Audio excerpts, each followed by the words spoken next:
Sherri, welcome to the Lead, Learn, Grow podcast. Thank you. I'm happy to be here. It's going to Yeah, be a great conversation. I'm looking forward to it.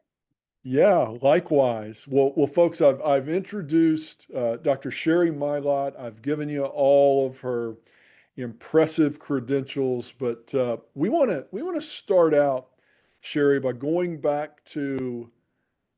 go back to your college days. So a lot of our listeners are from here in Central Virginia, so they might be interested to hear a little bit uh, about how it all started for you. So tell us a little bit about where did you go to college? What were some of the things you were interested in as a student? And what were you thinking you would do after graduation? No one knows when they're in college, but I'll pretend like I knew. I actually didn't go far to college. I grew up in Newport News, Virginia, and went to William and Mary, so just up the road.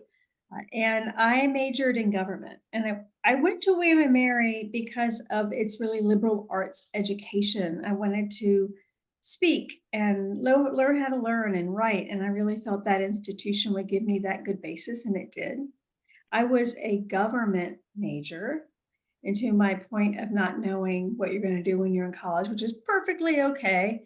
I started out pre-med and went, no, not really. So I went to government, but never intended to go to law school. I wanted to work in government or nonprofits where I can make a difference. I didn't know what that was going to look like, but my journey took me to a job in a municipal government, and that launched everything. And then I did my master's degree at Old Dominion University, which is also Mhm. very close. Yeah. So then how do and so we'll talk more about this, but in the introduction, I've shared that you sort of work on the fundraising side of education. You've worked at small schools, large schools, a very impressive resume. Did you just sort of stumble into this, or was university fundraising and advancement something that was more methodical? Like, how'd you get into it?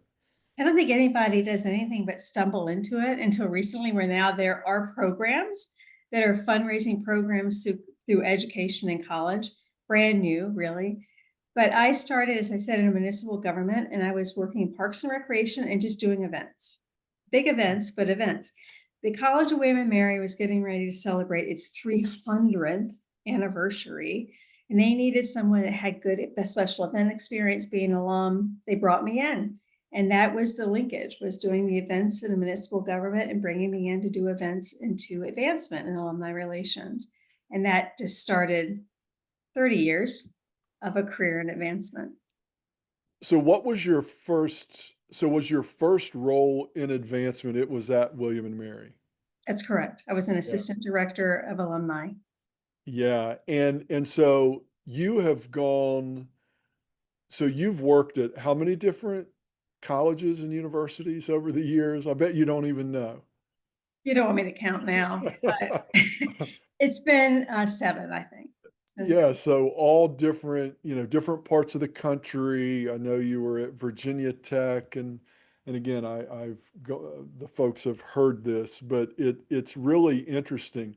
The thing, maybe as we lean into that a little bit, I bet you there's someone listening that when we say university advancement, they might be asking like, well, what is that? Can you describe for the unwashed what university advancement is?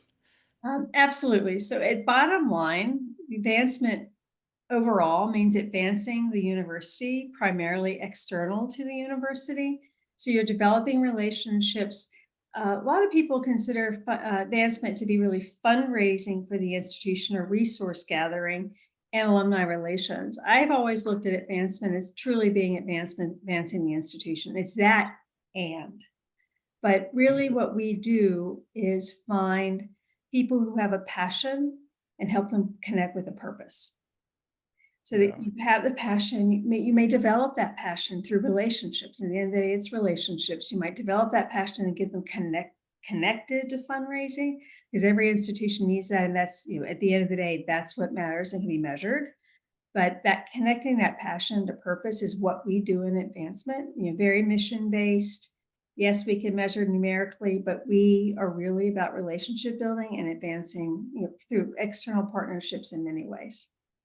Yeah, what are some of the things that, because like in sales and in the work that I do, um, we would often talk about uncovering a client or a prospect's needs. Like Mhm. what is it? What's the gap between where they are and where they would like to be before we present a solution? In your world, what are some of the things that motivates a donor to write a check to the institution? What are some of those things? Well, many are alumni. So you're already starting at a baseline of being interested in the university. And a lot of times again, in the relationship building, you find the connectivity with their relationship with the university. Or if it's, we have a lot of donors that are not alumni, but again, you find that connectivity, you somehow connect with them. There are a lot of different ways to do that. But you really, through relationship building, having them engage in events, get involved with the organization, you learn what they're interested in. That's just part of relationship building. And then we take it from there. We know what the mission is in the institution, we know what our needs are, and we try to put it together. So what So that makes sense. That's a good parallel. I mean, go back to you've worked at small private schools, you've worked at large research-based public institutions. It feels like those maybe maybe some of the mission might be a little different, but like what's the common thread that has kept you excited and engaged and really loving the work that you do? Or is there one? There is.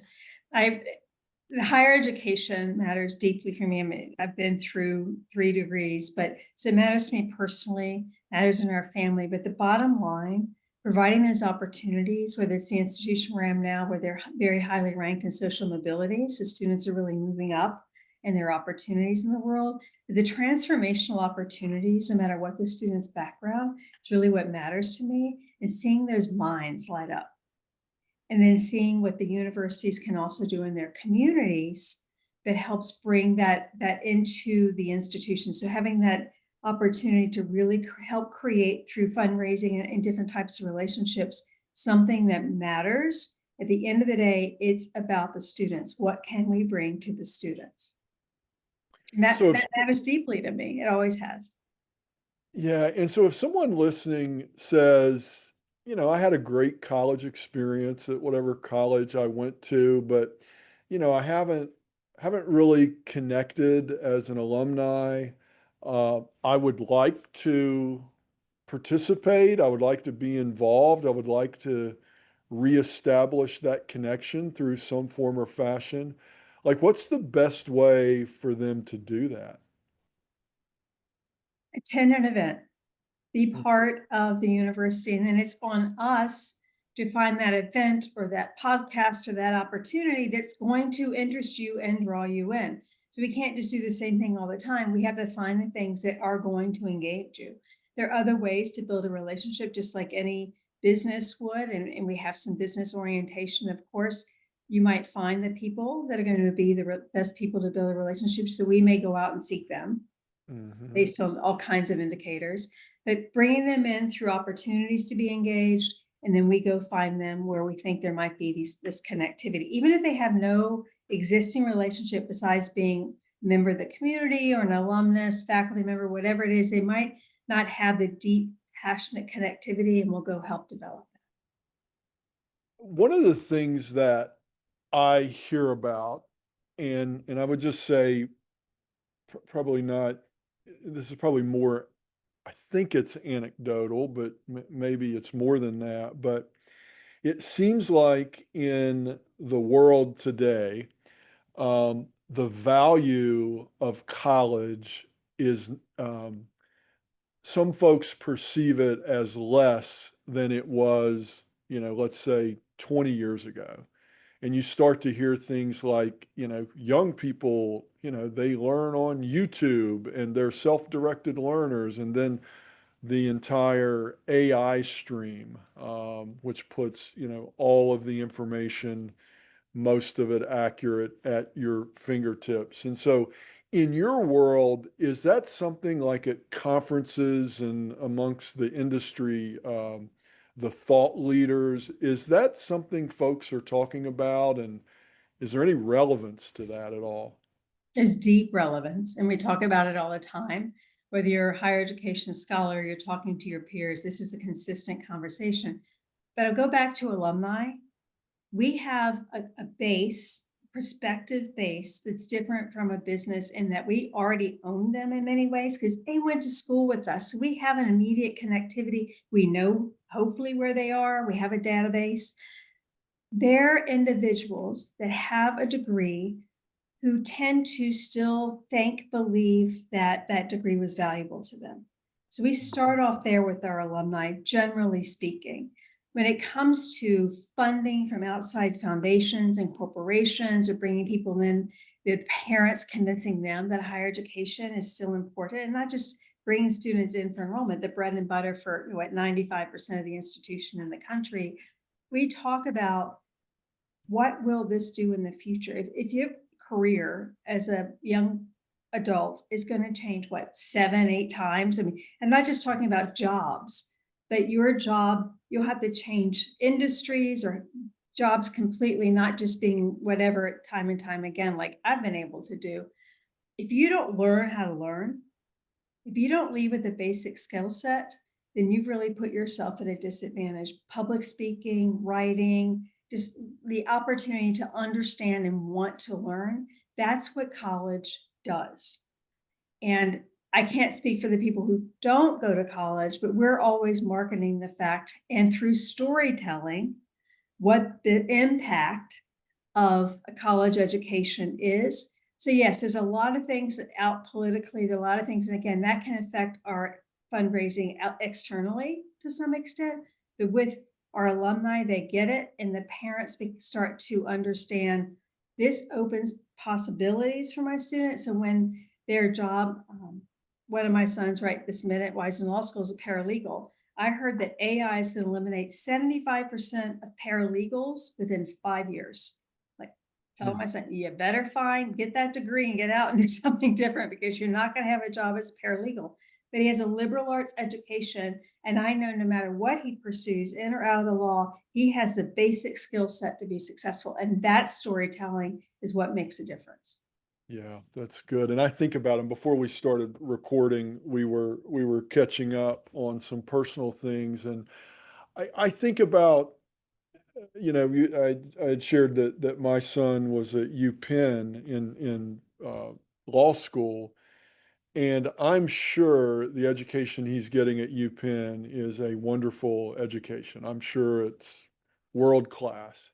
But and I don't know if he would say this. I think he might say the value of going to a school, whether it's that school or his undergraduate experience at William and Mary even, is the people that he has met and the network that he has built and the relationships.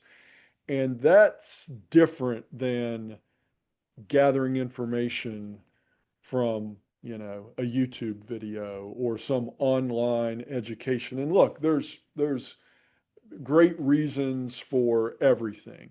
But, I think about for him, probably as he gets older, he'll look back and say, it was the people I met, the network I built in that experience that was most valuable to me.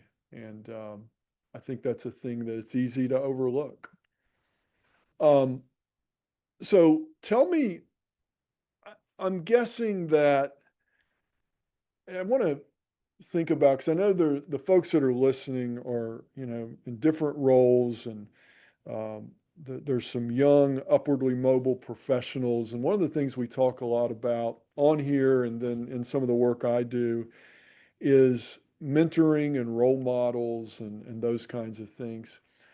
Have you had an influential role model or mentor in the different parts of your journey? And maybe what have you learned from them? What did you learn? There are many, but I'll focus on one, and that was the president of Bennington College when I went there around 1998, 99. The very first president I worked for, I was so fortunate that she saw something in me that she thought I could be successful as a vice president. But what I learned from her, and she took me on this journey in working with her, was mission matters. She was first generation, I'm first generation. She said, look what the opportunities we create are.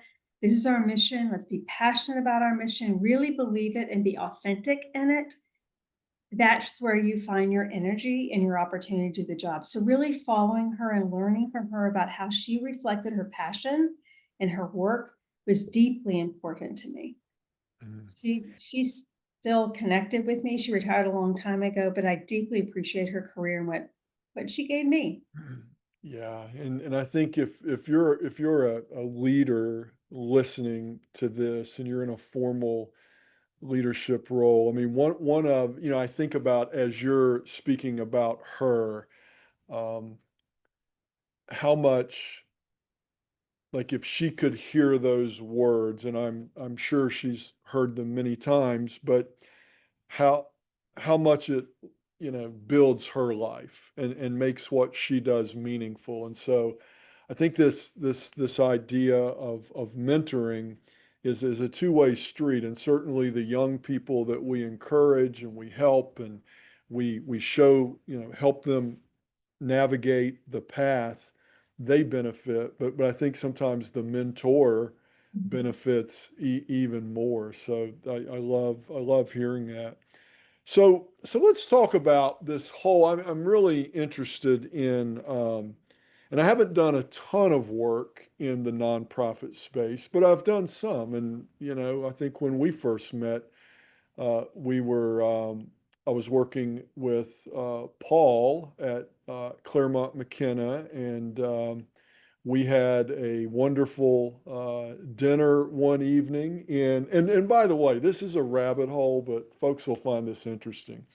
You live in a really cool, unique place. Mhm. So Yes. how would you describe that to the unknowing? So I think it's like they call it, and I don't think the University of La Verne, correct me, but I don't think they're one of the Claremont colleges. Yeah. But like tell that whole story about all the colleges and all, just tell the story.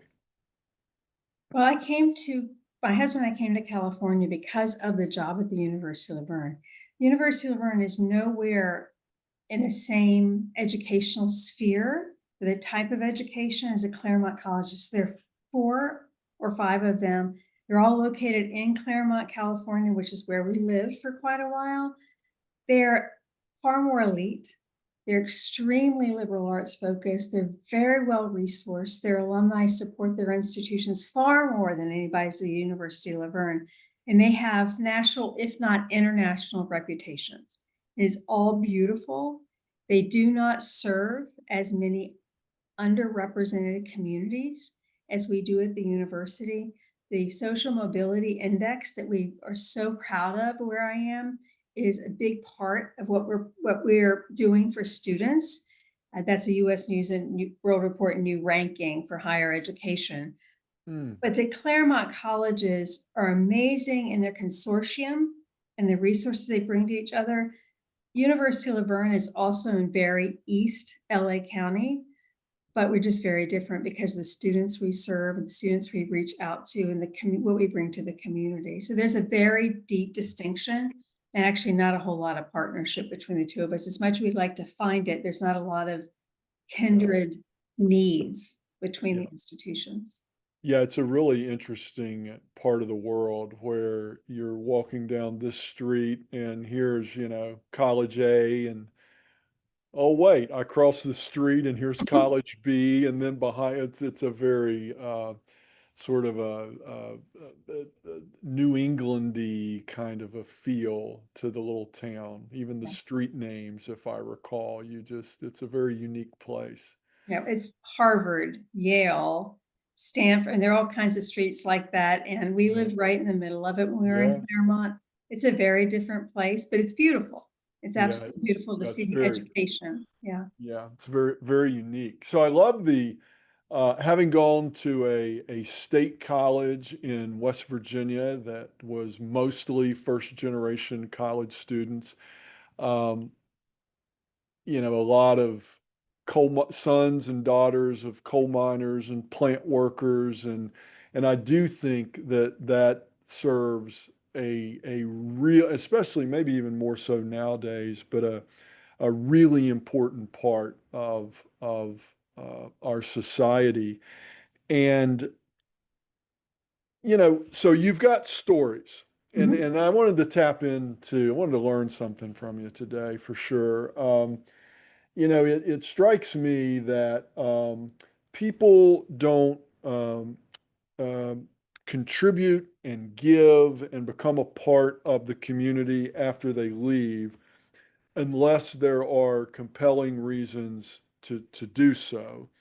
And people uh, it's not a transactional kind of thing. It's an emotional sort of thing. It taps into emotions. And so I think like in sales, I think a lot of salespeople think they're telling stories when they're really just reciting facts. How do you and your team think about um, using storytelling in the way you engage and interact with potential donors? That's almost all we do, quite honestly. The donors give because of impact. You have to help them see, find the passion for impact. You can't demonstrate impact without telling stories. I mean, bottom line, I can give them facts about, and they like the facts. What are our students doing? Who are they coming in, and all that. But if I don't sit down and tell them a story, and I'm not genuine and authentic about being passionate about that story, we're not going to get very far. Mm, So we will talk about students, or even occasions that students will agree to go see donors and tell their own stories. I mean, it's a beautiful connectivity that I have to be able to go out and represent the university in ways that move people's passions and their hearts. So they want to be engaged and support the university and that student. mhm. So in your day-to-day job, are you like I think it's interesting, like how much how much travel do you do? Are you in the office looking at reports and dashboards? Like, what does someone at your level in a university, like, what do you really do? Everything. No, quite honestly, at where I am now, I don't travel so much. You travel where there are opportunities and people that you can connect with. So you travel depending on the university, depending on where the alumni are. At Mm, Virginia Tech, I traveled everywhere because Hokies are across the country, and I went everywhere, primarily East Coast, but everywhere all the time. At the University of La Verne, I'm not out of the town. I'm meeting with people. I might have what we call personal visits 4 or 5 times a week. That's low because I'm an administrator as well. mhm, But we're out making those connectivities. We're out of the office doing that, whether we're traveling or not. We're out of the office. I'm out of the office. My big part of my job is the relationship building with trustees and other high level volunteers. So my connectivity with people is a little different than what my 100% major gift officers will do. They're really focused the whole time about finding people and developing relationships and making those connections. A big part of my day, quite honestly, administrative, and I do look at dashboards and reports, but I also expect the team to be looking at that data. When they bring it to me, they're talking to me about the strategy of that data and what it's showing us versus me having to mine. And I mean, I will and I can, but they bring it to me, which is yeah, very helpful. But I would say 65 or 70% of my job right now is leading the team, leading in the university, and being an administrator in many yeah. ways. Yeah, and so how do you measure, because in your world, which is, I think probably in enrollment management, it's probably the same, but sometimes in a lot of roles, there's not these exact measurements and numbers, and it becomes almost binary. You either hit the goal or you didn't hit the goal. And I wonder, how do you measure, or how do you think about donor relationships beyond just dollars in the door? I mean, I don't think it is, but is it all about dollars, or what are some of the other things that we would measure this relationship, um, beyond the dollars? It's never just the dollars. The dollars matter. I was at one institution where we started with a $10 million budget deficit every July 1st. And the president would turn to me and say, find it. We need to plug this hole, go find it. So the dollars really matter there. They matter everywhere. And you can measure a lot, many ways, like in sales. And we can look at how many times people are out there developing relationships, having calls, making phone calls, all those sorts of things. But there's more than it's that and you can measure the people who are coming in and being part of your institution. It goes back to storytelling in a lot of ways. But who are you bringing in through a lot of connectivity? Who are you developing relationships? Who are you bringing in to be volunteers to work Mm, with students? But one of the things we do, and I think it mirrors sales, when we're out having conversations, we record those conversations. And one of the things, I mean, not record like audio, but we yeah, come yeah. back in and do a contact report. So we can always go back and say, what was the progress we made? So if I want to look at progress, I can also look at that. We will, if we have key prospects, we'll literally put them on a report and we'll measure where they are in a process. So I can measure that in the development with the relationship with the university. So there are many things, but there's just that people piece of it. And at the end of the day, people give to people. So if we're not out bringing the other people in, we're never going to get the fundraising done. So Yeah. you have to connect with the relationship building. How are you moving people along the process? How many show up at events? And from those events, take an action. Do they come again? Do they make an annual fund gift? So there are a lot of ways you can measure metrics beyond just the dollars raised.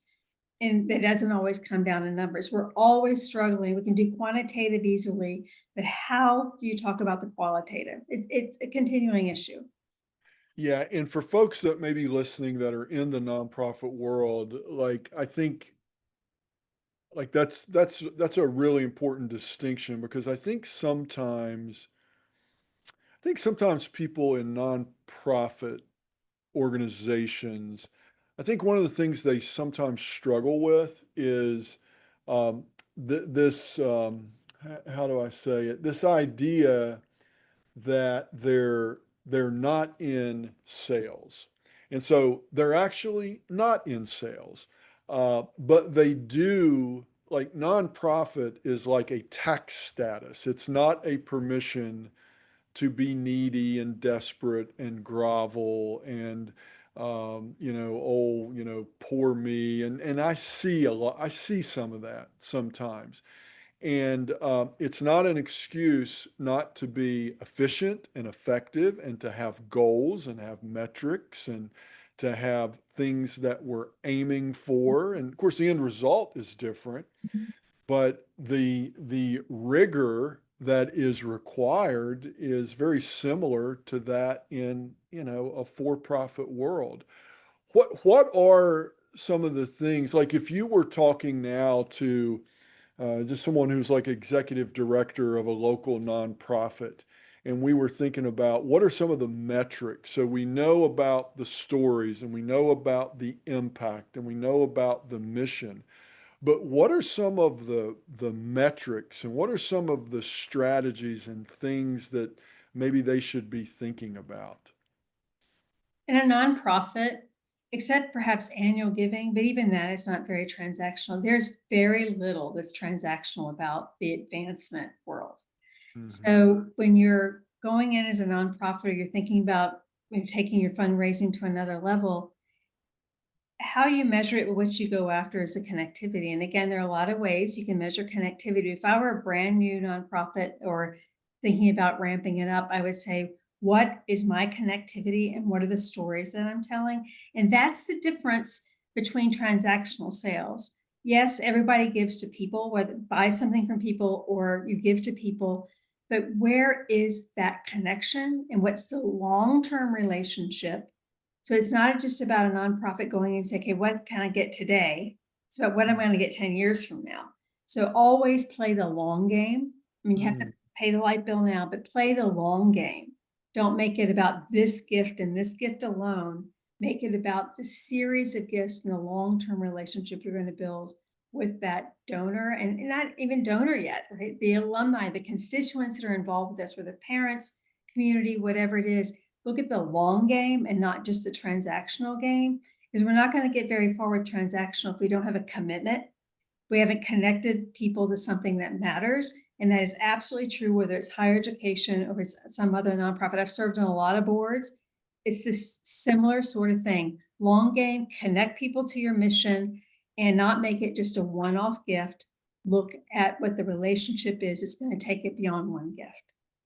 yeah, that is really good advice for folks that are, in the, business world. I think the same thing applies. Mhm. I can have a customer for a short period of time, but if I think about it a little bit differently, I want that customer 10 years from now. I want that customer to be a lifetime customer. And that causes you to behave in a different way. It causes you to think about things in a different way. I think it causes you to put yourself in the other person's shoes. And I think that's a really good thing to think about, regardless whether it's for profit or nonprofit. What as just a couple more questions here, and I'll let you go. But if you could wave a magic wand and give a fundraiser, an advancement professional, uh, one new skill overnight, what how would you think about that? Like, what's the thing that you think drives the success of someone in your world who is successful? The first thing that comes to mind is patience, Mhm, because you'll have fundraisers that'll come in, they've either had experience or not. I have someone just recently came over for enrollment. Well, enrollment is very transactional. You enroll once. You may stay in the school, but you never re-enroll as a brand new student. So that's more transactional than in the advancement business. So he came over from enrollment and wanted immediate success. He wanted we call it a portfolio. A lot of business calls it a portfolio too. He wanted to go in there and dig in and have immediate success. And it's not happening mhm. because you have to develop those relationships. And he's like, when am I going to close the big gifts? I said, maybe a year from now. Not now, not today. It's going to be a year from now. So really helping them understand and other fundraisers that this is not a short game. When you come into an institution, you have to develop those relationships, being patient and being a good leader so they understand that they have to be patient and how it fits in the whole cycle. But it's hard for a fundraiser to think about what's my success today versus what my success is going to be tomorrow. Yeah, because you said it earlier, you referred to it. It's like, you got to pay the light bill too. Right. And so sometimes that it certainly can be tricky. Um, so tell me about, like, okay, so you've climbed lots of mountains in your career and you've achieved a lot, but in terms of challenges, like what do you still want to tackle in the advancement world? I want to continue to bring innovation. And everybody talks about entrepreneurial thinking. So I'm not always sure how to define that because it's such a buzzword now. But really, what do we bring the advancement world, and even to the higher education world? But what do we bring to advancement that works in the technology that we have now? How are we going to be innovative? People are interacting in a very different way. What are we doing in social media? How are we using AI in our work? It's just going to get bigger and bigger. Some institutions have actually AI programs where they're the first touch point with advancement.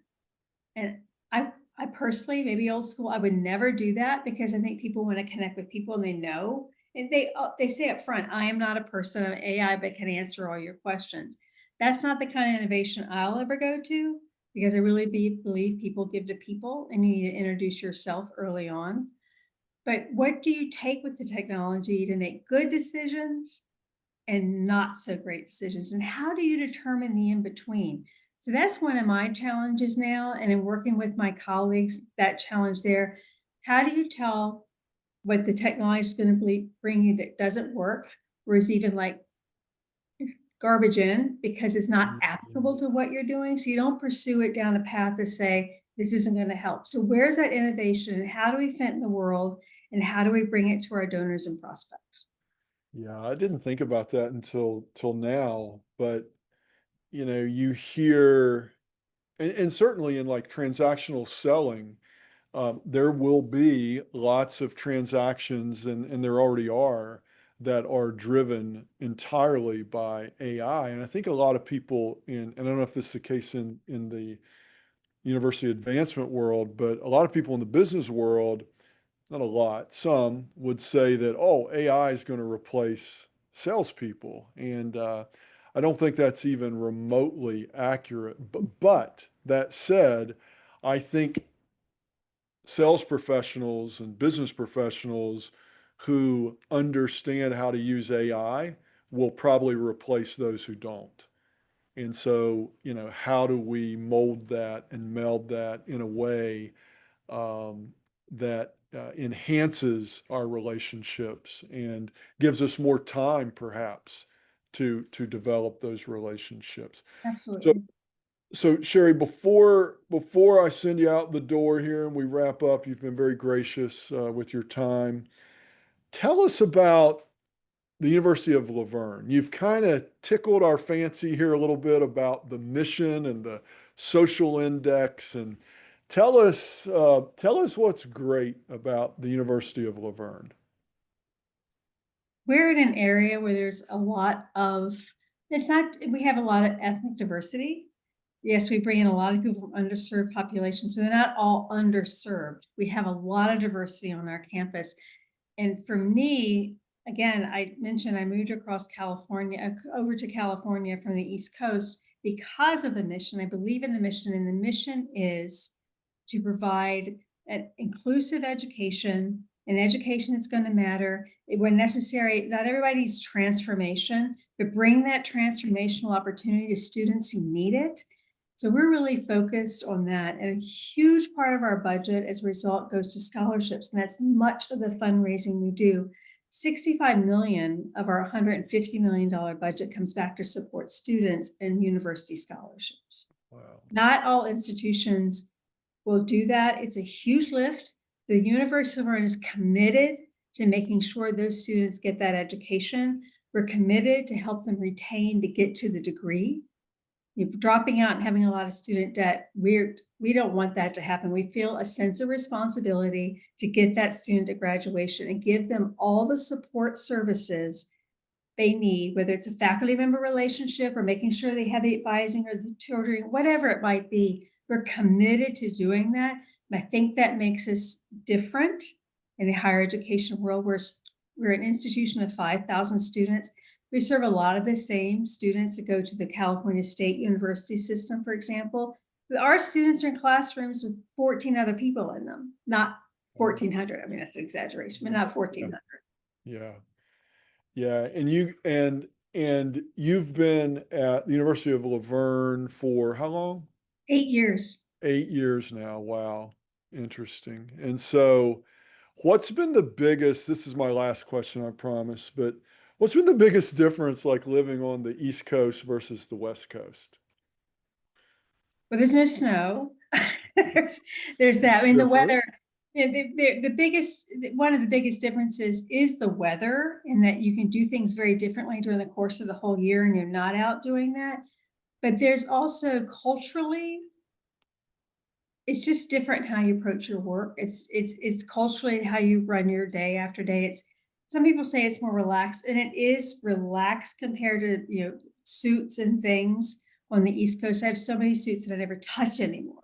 Don't wear suits in California except for very exceptional opportunities. And I think that's representative of the culture. It's just a little more, we do important work, but we're not going to take ourselves maybe as seriously as I did at some of the institutions. I come in and say, I come in and do my work. I'm going to enjoy every minute, which I have everywhere, but I'm not going to be as tight about it.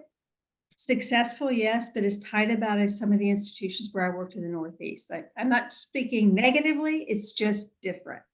It's just those Western vibes. So It's that's a little more, I awesome. mean, it's not the beach and the vibe from, surfing. It's Yeah, not exactly. that, but it's just a little different in the culture of it'd be a little more loose, I guess. Yeah, I think there's probably a nice little message for all of us in that who some of us tend to take ourselves a little too seriously. So we'll take that as a piece of advice. So thank you. Well, Sherri, it's been great to see you, and continued success. I know that investing in the lives of young people is transformational, generational impact, and it's a wonderful way to wake up every day, I'm sure, and you do it exceptionally well. So thank you for coming on, and I think folks are going to enjoy this. Thank you so Great. much. Robin, thank you. I've really enjoyed our conversation. And yes, thank you for the good luck, the good wishes for future success for our students. We'll talk to you soon, Sherri. Thank you.